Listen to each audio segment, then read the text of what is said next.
নমস্কার বন্ধুরা, village kitchen চ্যানেলে আপনাদের স্বাগত জানাচ্ছি। তো বন্ধুরা, আজ আমি বানাবো ডাল পিঠি। তো এই রেসিপিটা কিন্তু আমাদের ভারতবর্ষের প্রত্যেকটা রাজ্যেই বানানো হয়, বিশেষ করে বিহারে। তো আপনারা বিহারে গেলে দেখতে পাবেন। তো দেখুন, এখানে আমি দু বাটিতে দু ধরনের ডাল নিয়েছি। তো মুগ ডাল আর মসুর ডাল। তো আমি হাফ বাটি করে দেব, বেশি ডাল লাগবে না আমাদের জন্যে। তো দেখুন, মুগ ডাল আর মসুর ডাল হাফ হাফ করে দিয়ে দিলাম। তো এবার কি করব, ডালটা খুব ভালো করে পরিষ্কার করে নেব। ডালে কিন্তু ইউরিক অ্যাসিড থাকে, তার জন্য খুব ভালোভাবে 2 থেকে 3 বার জল পাল্টে পাল্টে ধুয়ে নিচ্ছি। বন্ধুরা, আপনারাও কিন্তু ভিডিওটা স্কিপ না করে পুরোপুরি দেখবেন। আশা করছি আপনাদের ভালো লাগবে রেসিপিটা।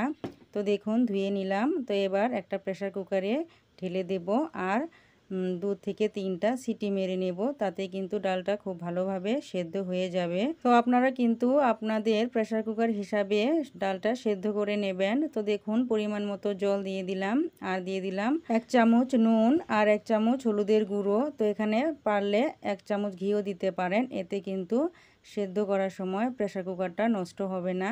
আর হ্যাঁ বন্ধুরা, ঘিয়ের পরিবর্তে কিন্তু সাদা তেলটাও ব্যবহার করতে পারেন। তো দেখুন, গ্যাসের ফ্লেমটা অন করে দিয়ে প্রেসার কুকারটা বসিয়ে দিলাম। বন্ধুরা, 3-4টে সিটি মেরে নিয়েছে আর সময় লেগেছে 15 মিনিট। তো ডালটা কিন্তু সেদ্ধ হয়ে গেছে, আমি ঢেকে রেখে দিয়েছি। তো এবার দেখুন, কিছু পেঁয়াজ রসুন নিয়েছি, এগুলা কুচি করে নেব।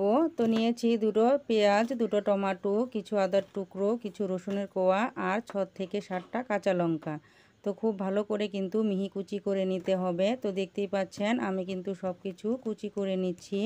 তো এখানে কুচিটা দিলে ভালো হয়, আর আপনারা যদি পারেন গ্রেট করেও কিন্তু নিতে পারেন। তো এবার আমি নিয়ে নিলাম রসুন। তো রসুনটাও দেখুন আমি কুচি করে নিচ্ছি। আর হ্যাঁ, আপনাদের মধ্যে যদি কেউ রসুন পেঁয়াজ না খান, নিরামিষভাবে বানাতে চান, তাহলে কিন্তু রসুন পেঁয়াজটা বাদ দিয়ে নিরামিষভাবে বানাতে পারেন। প্রথমে আমি পেঁয়াজ কুচি করে নিয়েছি, আদাও কুচি করে নিয়েছি, রসুন কুচি করে নিয়েছি। তো এবার নিলাম কাঁচা লঙ্কা। তো এবার নেব 2টো টমেটো। তো টমেটোটাও কিন্তু ফাইনলি চপ করে নিতে হবে। তো দেখুন, চপ করে নিয়ে নিলাম। তো এবার কি করব, আটার একটা ডো তৈরি করে নেব। তো এখানে আমি আটা ব্যবহার করেছি। তো আপনারা যদি চান হাফ আটা আর হাফ ময়দাও কিন্তু ব্যবহার করতে পারেন। তো দেখুন, এখানে আমি 3 কাপ আটা নিলাম আর নিয়ে নিলাম সামান্য একটু নুন, আধা চামচ কাশ্মীরি লঙ্কার গুঁড়ো, আধা চামচ জিরের গুঁড়ো, আধা চামচ চাট মশলার গুঁড়ো আর নিয়েছি 1 চামচ আমের আচার। তো এখানে আমি কিনে আচার ব্যবহার করেছি, আর আপনাদের যদি ঘরে বানানো থাকে তাহলে কিন্তু ওটাও ব্যবহার করতে পারেন, আর ওটা বেশি ভালো হবে। তো দেখুন, আটার একটা ডো তৈরি করে নিয়েছি। খুব নরমও না আর খুব শক্তও না, এমনভাবে আটাটা মেখে নিতে হবে। ডোটা এখন 10 মিনিটের জন্য রেস্টে রেখে দিলাম। আর এখন কি করব, জলটা গরম করে নেব, কারণ ডালে দিতে হবে। তো ডালে যদি জল ব্যবহার করতে চান তাহলে অবশ্যই কিন্তু গরম জল দেবেন, এতে কিন্তু ডালটা ভালো হবে আর জল জল ভাবটা থাকবে না। তো দেখুন, ডালটা পুরোপুরি কিন্তু পাতলা করে নিয়েছি আর জল জল ভাবটাও কিন্তু দেখা যাচ্ছে না। তো এবার দেখুন 15 মিনিট হয়ে গেছে, ডোটা বের করে নিলাম আর এখন লেচি কেটে নেব। তো দেখুন, রুটির লেচি যেভাবে বানানো হয় সেভাবে বানাতে হবে। তো এখানে 3টে থেকে 4টে হবে। তো আমি গুলি করে নিয়েছি, মানে লেচি কেটে নিয়েছি। তো এবার এই লেচিগুলা একটা একটা করে রুটির মতো তৈরি করে নেব, কিন্তু একটু পাতলা হবে। তো দেখুন, বেলে নিচ্ছি। তো এভাবে বড় করে, রুটির সাইজের থেকে একটু বড় হবে এমনভাবে বেলে নিতে হবে। তো দেখুন, বেলা হয়ে গেছে। তো এবার কি করব, একটা গ্লাসের সাহায্যে গোল গোল করে নিচ্ছি, এতে খুব সুবিধা হবে আর দেখতেও কিন্তু খুবই সুন্দর হবে। তো দেখুন কিভাবে আমি গোল গোল করে নিচ্ছি। তো নেওয়ার পর একটা একটা করে ছোট ছোট রুটি নিয়ে একটা ফুলের শেপ দেব। তো দেখতে পাবেন কেমন করে আমি বানাচ্ছি। তো দেখুন, এভাবে 3 আঙ্গুলের সাহায্যে ফুল কিন্তু তৈরি করা যায়। তো আপনারা যদি চান অন্য শেপও কিন্তু দিতে পারেন, কিন্তু আমার এই ফুল শেপটা খুবই ভালো লাগে, তার জন্যই আমি দিলাম। তো বিভিন্ন ধরনের কিন্তু শেপ দেওয়া যায়, এতে কিন্তু স্বাদের কোনো নড়চড় হয় না। আর দেখতেই পাচ্ছেন আমি এখানে কিন্তু আমের আচার ব্যবহার করেছি, তাহলে ভাবতে পারুন এই রেসিপিটা কত টেস্টি লাগবে। তো দেখুন, এভাবে আমি সব কয়টাই কিন্তু বানিয়ে নেব।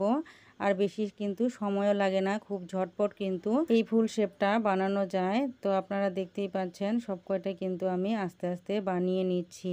বন্ধুরা, আপনারা কোথায় থেকে আমার এই ভিডিওটি দেখছেন অবশ্যই কিন্তু কমেন্টে জানাবেন। আমার তাতে খুবই ভালো লাগবে যে আমার বন্ধুরা কোথায় কোথায় থেকে আমার ভিডিওটা দেখছে। তো দেখুন কত সুন্দর লাগছে থালিটা, একদম ফুলের মতো। যখন এই ডালের মধ্যে এই ফুলগুলা পড়বে তাহলে দেখতে আরো কত সুন্দর লাগবে। তো এবার কড়াই বসিয়ে দিয়েছি। তো কড়াইয়ে দিয়ে দিলাম পরিমাণ মতো সর্ষের তেল। তো আপনারা কিন্তু হয় সর্ষের তেল না হলে ঘি ব্যবহার করতে পারেন। তো দিয়ে দিলাম 2টো শুকনো লঙ্কা, কিছু গোটা জিরে, সামান্য একটু হিং, আর দিয়ে দিলাম কুচি করা পেঁয়াজ, রসুন, কাঁচা লঙ্কা। তো এবার এই ফোড়নটা একটু নেড়ে চেড়ে নিয়ে যখন দেখবেন যে খুবই একটা সুঘ্রাণ বেরোচ্ছে তখন কিন্তু পেঁয়াজ কুচিটা দিতে হবে।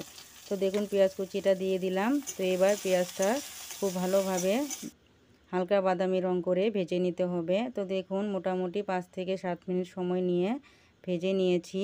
তো এবার দিয়ে দিচ্ছি টমেটো কুচি। তো টমেটোটা একটু গলতে হবে, তার জন্য দিয়ে দিলাম সামান্য একটু নুন। যেহেতু আমি আগেও নুন ব্যবহার করেছি তো এই মাপ মতে দিয়ে দিলাম। তো দিয়ে দিলাম 1 চামচ জিরের গুঁড়ো, 1 চামচ কাশ্মীরি লঙ্কার গুঁড়ো। এবার এই মশলাটা খুব ভালোভাবে কষিয়ে নেব। তো দেখুন নেড়ে চেড়ে 5 মিনিট খুব ভালোভাবে কষিয়ে নিয়েছি। আর দেখুন টমেটোটাও কিন্তু গলে গিয়েছে। তো এবার দিয়ে দিলাম ডালটা।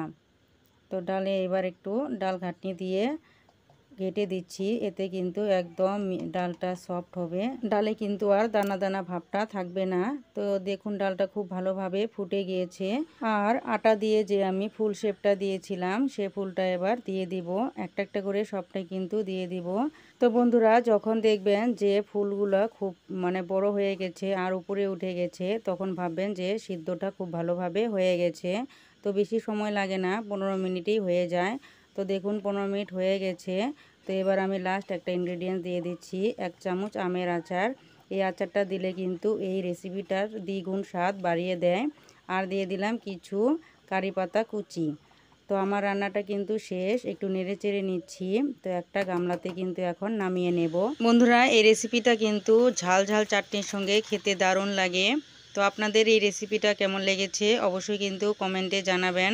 আর হ্যাঁ, আমার চ্যানেলে যারা নতুন এসেছেন তাদের কাছে অনুরোধ রইল চ্যানেলটি প্লিজ সাবস্ক্রাইব করে নিন। আর যারা ফেসবুক পেজ থেকে দেখছেন পেজটিকেও কিন্তু ফলো করে নিন। এই রেসিপিটা টেস্টটা বুঝতে হলে অবশ্যই কিন্তু বাড়িতে বানাতে হবে। তো বন্ধুরা, আপনারা কিন্তু অবশ্যই বাড়িতে বানিয়ে এই রেসিপিটা খাবেন, তখনই বুঝতে পারবেন যে এই রেসিপিটা খেতে কতটা টেস্টি লাগে। তো বন্ধুরা, আপনাদের এই ভিডিওটি ভালো লেগে থাকলে অবশ্যই কিন্তু বন্ধুদের সঙ্গে শেয়ার করবেন আর একটা লাইক করে দিবেন। তো ফিরে আসছি আরেকটা নতুন রেসিপি নিয়ে। আজকের মতো তাহলে রাখি, টাটা।